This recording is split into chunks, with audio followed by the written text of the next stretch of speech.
All right, here I am at the Salliotte Road river crossing in Ecorse, Michigan. Now, I decided to go ahead and tour this crossing because it's rather interesting. So this is another one of these quad track crossings, only both owned by the CN Shoreline subdivision and the Conrail Detroit Shoreline. Now, it's not owned by the CN Flat Rock because the CN Flat Rock subs split up after Mill Street down there, so this is only owned by 2 lines, not 3. So yeah, this crossing, it has quite a bit of neat flaws, equipment, and also, also the wiring on this, in which I'll explain in a bit, and just other stuff. So yeah, I guess with that said, let's go on and get on with the tour. So for the first signal, this has a Siemens base, and here's the emergency information and the dot number for the CN Shoreline subdivision, and the dot number is 867-599G. And there's nothing up here since, this is a newer mast. They tore out the signal, older signal mast, so this is what they had to install here just recently, or I don't know how long ago it was. Like, there's not many documents of this crossing, not even Owen Street 2 filmed it in the past, but it's still pretty neat. But yeah, and for the gate mechanism, this has a Siemens gate mechanism with the stamped logo, and this features some Ricoh LED gate lights and a wing guard up here. Yep. And then for the lights, this has 2 pairs of Safetran 12x24-inch GE uniform LEDs sitting on a Safetran light bracket. And for the bell, this has a low-pitch Siemens electronic bell. Which we just heard a few minutes ago. Yeah, we just caught a shoreline train down there and it stopped. It was only 2 cars long and the horn in the lead unit was awful. So yeah, let's go ahead and wait for this guy. And also worth mentioning, this seems to be some transport product gate mechanism in the past, a general signal side to it, and a mechanical bell of some sort before CN ripped up the old signals entirely in 2018. Yeah, pretty much. And same goes to the center Conrail signals that used to have, a bunch of mechanical bells now, which makes me curious on if these signals were wired the same way ever since. And to explain, so this crossing right here is wired very incorrectly, well, very lazily, I have to say. It's wired just like Oak Street, where every single signal activates no matter what, instead of activating like certain signals for a certain track, which is weird. But oh well, they didn't want to wire this one right, so I don't know. So secondary lights are wired incorrectly. Yeah, pretty much as well. So yeah, here's the next signal on the CN Shoreline stuff. This one has a Safetran base, the older generation. And here's the emergency information, the dot number for the Shoreline once again. And for the lights, once again, this has 2 more pairs of Safetran 12x24-inch GE uniform LEDs sitting on a Safetran light bracket. And the bell is another low-pitch Siemens electronic bell, in which we also just heard. This is a 2-track section of the Shoreline, so... And actually, the bell on the Shoreline gating signal shuts off when the gates are going up. Yeah, which is quite wonky. Just like King Road, actually. So yeah, that right there was the Shoreline. Now let's go ahead and check out what the Conrail side has to offer. They added this dot tag. Yeah, which I'll explain in a second. So for this next signal on the Conrail side, this has another Safetran base, but this is the newer gen. And here's the emergency information, the dot number for the Conrail Detroit Shoreline, which is written in Sharpie on this dot tag, and the dot number is 512-147P, and below it is the paper information. And for the lights, I believe these are 2 pairs of Western Cole & Hayes 12x20-inch light heads with Safetran dialight LEDs in them. Dotted. Yeah, one dotted LED in it, which is pretty cool. It's all sitting on a Safetran light bracket. And these might be Safetran though, because the shape of the visors really kind of give it away. They're unique lights, is all I gotta say. And for the bell, this has a General Signals Type 2 electronic bell. Yep.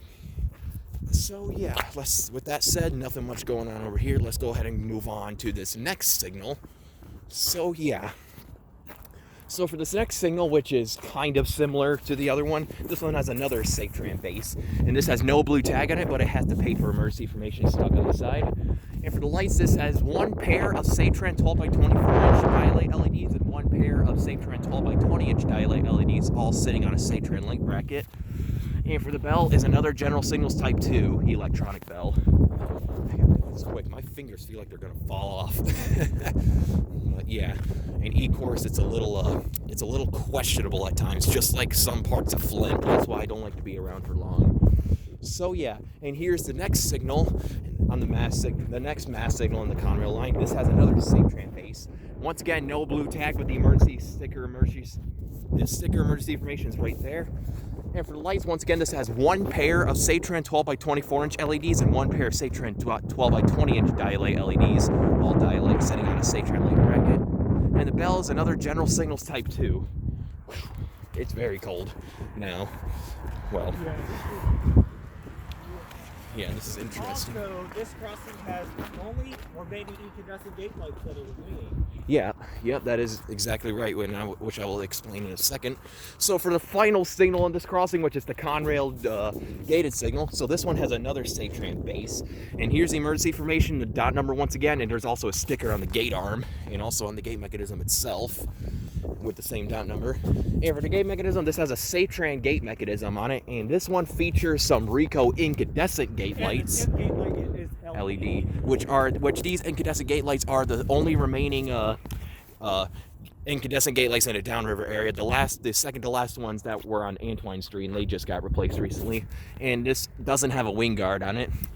And for the lights, this has once again I think it's just two pairs of SafeTran 12 by 24 inch dialight LEDs, or actually the front ones might be 12 by 20 inch. Yeah, the front ones are 12 by 20 inch and the back ones are 12 by 24 inch, all dialight LEDs sitting on a SafeTran light bracket. Yep, and the bell is another General Signals Type 2 E-bell. There isn't much bell variation over here, which is a shame, but oh well. It's like Antwine Street minus a flat rock track. Yeah, pretty much. So yeah, that right there is the show for the Salliotte Road crossing. Here's the relay case for the Shoreline sub, sitting at milepost 54.54, and the Conrail relay case, which is right smack in there. And so yeah, with that said, let's go ahead and take a look at the track view. Down there is heading towards Weisker Road and the River Rouge Yard. You can see all the cars and locomotives stored, and eventually you will find yourself in the Detroit area if you keep going down. And there also used to be an old repair track, I assume, here. And there used to be another one right here, but that's been long removed.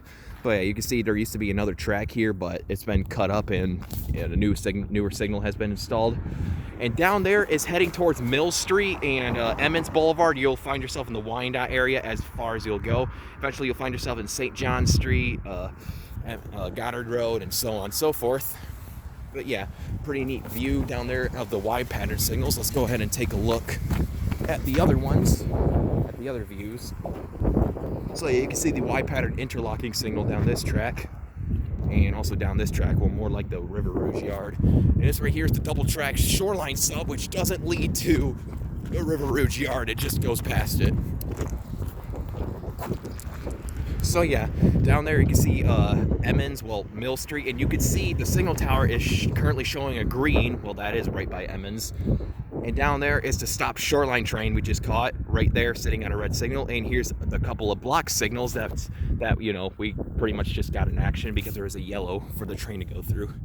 But yeah, pretty neat stuff to show here. Here is the tour of the lazily wired Salliotte Road railroad crossing in Ecorse, Michigan. Pretty neat stuff here. I gotta go ahead and catch this train, or maybe we can catch it somewhere else because we probably have to get out of here. So no offense to y'all in Ecorse, Michigan. So I guess with all that said, over and out.